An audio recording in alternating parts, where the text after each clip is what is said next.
Alright, boys, Silverwolf's skills have been revealed. We have her updated skills of what she's going to look like when she hits the live servers. Now, initially, 4 weeks ago, I was looking at her, like, sort of leak kit, not really leak kit. It was more so just her final beta kit with someone, like very, very slight changes. And I made a community post saying that she looks like an absolute must-have to me, right? And I was like, you want me to cover it? Answer was yes. 1.3k votes, insane, by the way. 4 weeks ago, I haven't done so yet, but here we are. I was waiting until we got her like real info. I thought we'd get it much sooner, but we didn't. But anyway, we have it now. Now, if you don't know, the basic idea of Silverwolf is going to be she applies very strong debuffs to the enemy. And then the thing that sells her as this like must-have unit to most people is going to be that she can apply a weakness on the enemy. So let's say the enemy is weak to like fire, lightning, and physical. You could implant like a quantum weakness on them, right? It's based on the allies on your team. You can apply quantum. You could buy, I forgot the yellow one is called, the veiled one, because he's the only one right now. Well, anyway, you get the point, right? You can apply, like, let's say they don't have a physical weakness, but you want to use Clara. You slap in Silverwolf, you hit the 25% chance, and then you get the physical weakness on the enemy, and Clara can do all the crazy stuff. But obviously that sounds really strong, but I want to talk about it where I'm like sort of skeptical. I still think she's gonna be sort of a must-have. We'll see. There's a lot of cons to her, a lot of pros, more pros than cons, but I want to talk about them because I don't want people to blindly just go into the ban and be disappointed in like a month from now and be like, oh, I wish I saved my gems, whatever, right? So we're gonna talk about it. Now, obviously she's really good, but it is important to note that no character is perfect. Everyone has their flaws. I want to talk about them. So first of all, I don't know where we start this here. I guess, okay, traces, right? Well, we can go back to the traces later, I suppose, because I think this will make more sense when we actually know what her kit does, right? So, basic skill is just a basic skill, right? Doesn't matter. Now, her skill is huge, okay? Because there's a lot of stuff. There's an extra. Okay, so before we don't need to read it. Before we read it after, there's a percentage base chance to add a weakness of an ally's type to the target enemy and reduce the enemy's damage resistance to that element. If the enemy already has that weakness, the effect of the reduction will not happen. So if you're not applying the actual weakness, let's say they're weak to ice, right? And you have Yanqing on your team. And you hit the 25% chance, like you hit the Yanqing's typing and you apply ice to them, it will pretty much not do anything. Like the skill is pretty much useless in that sense, of this part at least, right? And each enemy can only have one weakness implanted by Silverwolf, right? If you have another one, it will be the most recent one. Makes sense, right? In addition, there's a high chance to additionally reduce the all type res of the enemy by X% for a certain amount of turns, which is this is useful by itself depending on what the percentage is. Obviously, like skill level, everything is going to affect this, but we'll have to see what the extra percentage is. But like just in general, like this just sounds really good. And then the actual skill will do quantum, just like quantum damage, right? Now, one thing that's important to notice, she will attack after applying the debuffs. Now, this is huge because if in the event that I might cover as well in the whole video, if you want me to, we're getting this Lycom for free to S5, and this increased the whereas effect hit rate by 20%, so you're guaranteed to apply the debuff. This is S1, right? So you're gonna get it. You're gonna get it to S5. I'm gonna assume it's like maybe even 100%. But we'll see. Maybe it's like 30. I'm not too sure.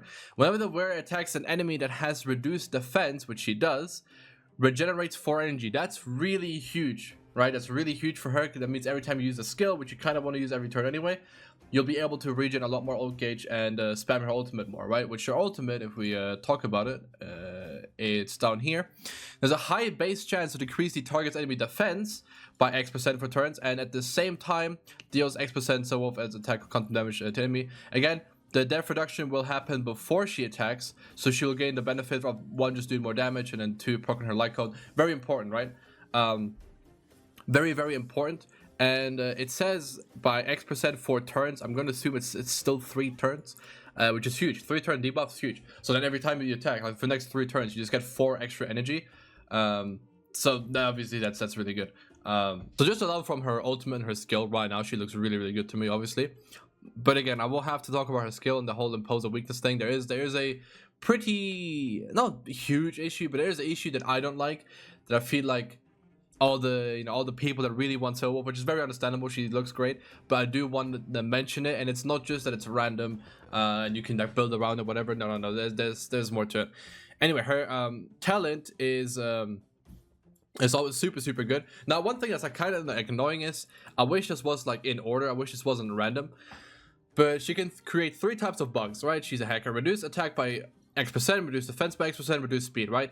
Every time she attacks, she has a chance to implement a random bug. Now, again, if you have the free-to-play light code, I'm going to assume this is like practically guaranteed. And it lasts X amount of turns. Now, you can still apply all 3 of her bugs, but I'm curious if you can apply the same one like 3 times, because it doesn't say that you can. And even then, it's like annoying that it's this different one. If it's always a defense one, that would be huge, right? Like all of them would be kind of good. The speed one, it depends on how much it is, really, right? Like if she's a mini Welt, then like it's whatever. If she like can rival Welt somehow, then that's crazy. Which I doubt though. But I think like the biggest ones will be the attack and defense ones, right? But I mean, maybe the speed one together with Welt, like paired up, will be crazy. I don't know. She also is really good with Welt because Welt does more damage to a slowed enemy, so if she reduces speed and he just does his attack, he'll do more damage to him. But you know, in general, this is really a nice thing to have. There's no like condition for it. Every time you attack, you just have a chance to apply it. Again, this will make it guaranteed, I assume. But yeah, and her technique is okay. I don't think you'll use this one like really to attack. We'll have to see how much it actually is. But it after entering battle, reduces toughness from all enemies, ignoring their weakness, right? So even if they're not weak to quantum, she'll still do it. So I guess if you want to like brute force ignorance your way for some bosses or like enemies, it will be really good. Enemies with their weakness broken in this way will trigger the quantum weakness break effect. Now I don't think this matters because you won't hit that on like irrelevant enemies. So it'll just be on like bitch side links that you find in like simulated universe or something, which that content doesn't matter anyway. For like difficulty, it's like I think most people can clear with their eyes closed at this point. If you can, then I'm sorry. I'm just, you know, I'm assuming too much here.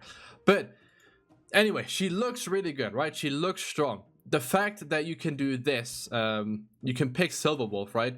And then you can pick like Dan Heng, let's say a Blade and Sampo, right? You just pick 3 wins, okay? When she does her skill, it's a random ally, right? So it'll be 25% chance it inflicts a quantum weakness, 25% chance win, 25% win, 25 win. Right? I hope that's how it works. I hope it doesn't go 25% chance of the typing of an ally. And it's like, okay, you have 3 wins, so 25% chance win, 25, like, well, not 25, doesn't say 25. Right? Like 50% chance win, 50% chance quantum, right? We don't know exactly how it works. Obviously, we all assume that it, because of the way it's worded, it does sound more like, if we go here, of an ally's type to the target, right? It sounds more like it counts each individual ally, but we don't know that for sure, right? If it's 50-50, I legit don't think that she's that good. If that's the case, if it's a 50-50, it sounds horrible to me. If it's 75-25, then that's pretty good because she's not the quickest, but you'll build her with a lot of speed, and like you don't care about her damage, right? Unless you go for like constellations, which after the 4th one will turn into a crazy DPS. If you don't go for those, you'll probably just play her like full like speed and like energy recharge on her like planar rope or whatever, right? Like you not gonna build it like super damage. You'll try to get as many speed rolls as possible so she can move as many times as possible, and then apply that like bug a lot more often. Now, obviously she's gonna be very skill point intensive too, so you're gonna have to run her with someone like let's cut this team, right? Like Trailblazer of Fire, right? And then like you could run Himiko and Hook, and this would work as a mono fire team, right? Because Trailblazer only wants a basic attack, Himiko like doesn't really need to skill, and then Hook will always like try to skill, right? Like the main DPS here. Like that's an example, right? Or like an ice team, which I think sounds really crazy with Gepard, Yanqing, and then March. Or you could run Herda even, or you can run Perla even, or like, you know, it sounds really good, right? The mono ice team, again, assuming it is 75% ice and 25% her, because it's 3 allies with ice. I hope that's how it works, but I think they might genuinely like make it work that's a 50-50, in which case like quantum, like mono quantum teams would be crazy, right? But like show me a mono quantum team, please show me a mono quantum team, right? Because people talk about this like, obviously in the future I get it, but right now there's no value for her then, so you might as well wait for the rerun. Right, so Mono Quantum is going to be her best team because you can just have Zayla absolutely roll everything, right? But who are you going to use, right? Fushwan, when she comes out, she's crazy, right? She's crazy defensive unit, okay? From what we've seen. But you're not gonna run her. You're not gonna run her. She's not good. Like she has a RNG chance to be good, right? So you're gonna run this team, then you don't really have a 4th slot, right? And that's assuming that you also pull for her, right? It's 3 premium 5 stars on one team. So right, so the Mono Quantum stuff, like people hype up so much, I don't see it. Obviously, another thing could be, and that would be really good too, is let's say you have where is he, Jingyuan, right? And let's say you have Bailu, okay? Then you could just run Serval, and you'd have a Mono Lightning team that would be super solid. Even Arlan would be good on this team because she can make up for his HP cost, and he doesn't cost any skill points. So right, so you just have these 2 cost skill points, Bailu ults, and then that's like they usually like have enough. But then you'd probably want Tingyan, right? And Tingyan is also really good because she can she generates 3 skill points and uses 1 for the skill. So like she makes up for this.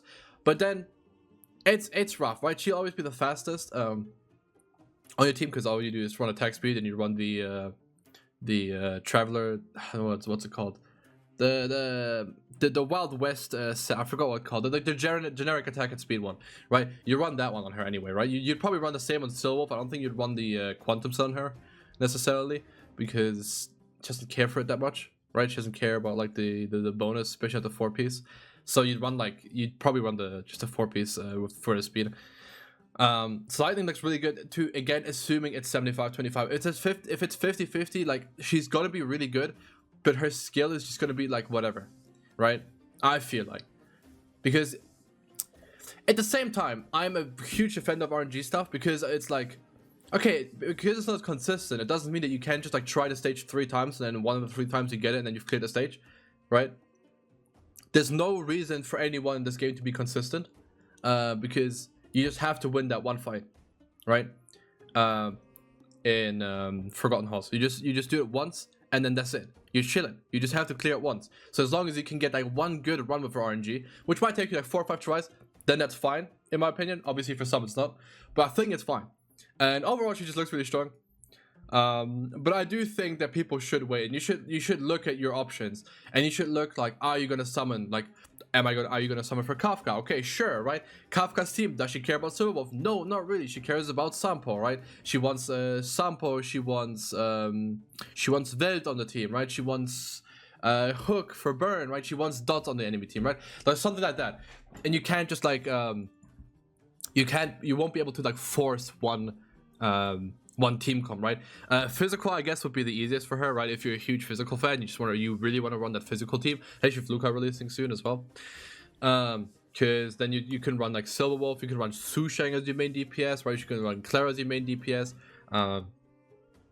If you run Silverwolf and Bronya the same team, good luck. Your Bronya better be E1. You need all the skill points you can ask for. Like, it's crazy. But yeah, I don't know. I feel like people are overhyping her a little bit too much. She's not necessarily skip, right? Well, we'll have to see, especially what the 4 stars on her banner are. I don't think they're like confirmed yet, so I don't want to talk about them. But anyway, the event is going to be really good. You won't need it for it. You can get her light code and then wait for later down the line when she gets her rerun and you actually have like a team that you can use her on. Right now, I feel like it'd be a waste for most people. If you're a whale, she's going to be super fun to like play around with. But if you're free to play, I don't think so. Probably not, right? And by the way, the event is crazy, dude. They're giving so many rewards to this. So many rewards, right? You definitely want to be able to do this. You also want to log in every day. I'm not sure if I'm going to make a video on this. I think I should, because it'd be good views for YouTube and stuff, but I don't really care. I just want to talk about what I want to talk about, and I want to talk about Silverwolf because I really like her, but I don't like the way the community is talking about her being this like godsend unit. I don't think she's that crazy. She is crazy. Again, my initial impression was that she's a must-have. Like I was like, okay, there ain't no way like you're not gonna summon her. But now I think about it more, I feel like we need to like relax, because if you look at the realistic options we have right now and they're coming out in the future too, it's not like she's gonna have an immediate super strong crazy impact on the meta, I believe, but we'll have to see. Anyway, let me know what you think. That's gonna be it from me. Ciao.